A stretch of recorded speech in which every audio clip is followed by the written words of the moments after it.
Le cœur en joue. Qu'est-ce que le cœur en joue? Le cœur en joue, c'est un livre que j'ai écrit, l'œil braqué pendant des années sur la Syrie en guerre, l'oreille tendue vers les femmes qui la subissent encore d'ailleurs. C'est comme si j'étais habitée par leur douleur, obsédée. Le jeu du recueil tente d'imaginer leur récit en miettes.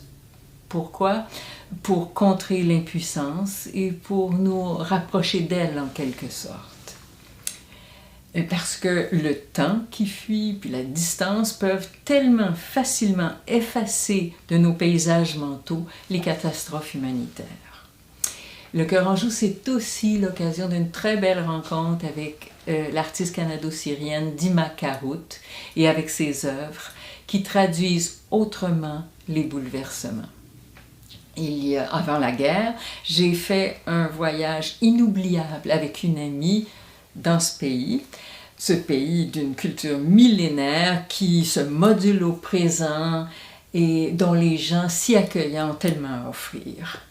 Je vais laisser quelques photos de ce voyage et des poèmes vous parler de celui-ci et de ces femmes, nos sœurs courage.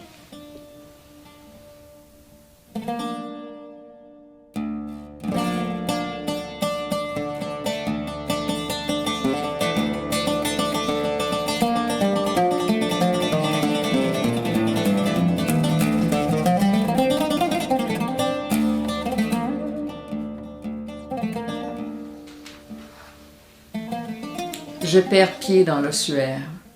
Chaque soir, elles arrivent, plus nombreuses. Le vent me souffle leurs noms. Aïcha, Amani, Yasmine, Sana. Elles frappent au carreau de la fenêtre, ouvrent. Sur le pas de la porte, elles déposent les deuils d'après les combats, le désastre. Elles tracent un chemin de poussière vers la chambre, leur halte pour la nuit. Quand s'arrêtera leur déroute?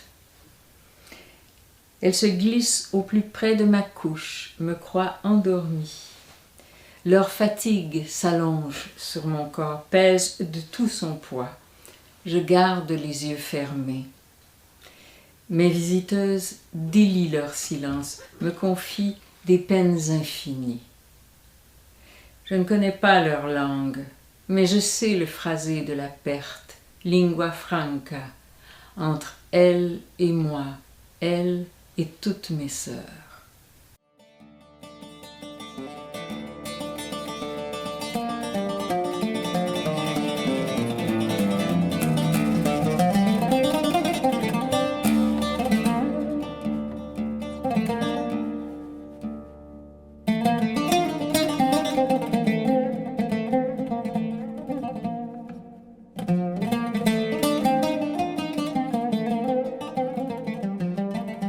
Les hautes statues araméennes du musée d'Alep ont-elles scié tandis que s'effondraient les demeures sous les bombes?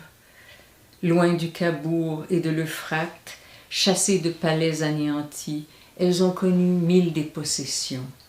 Et mes errantes à leur suite, maintenant silencieuses. Je ratisse les décombres, cherche l'objet sans prix qui les raviverait.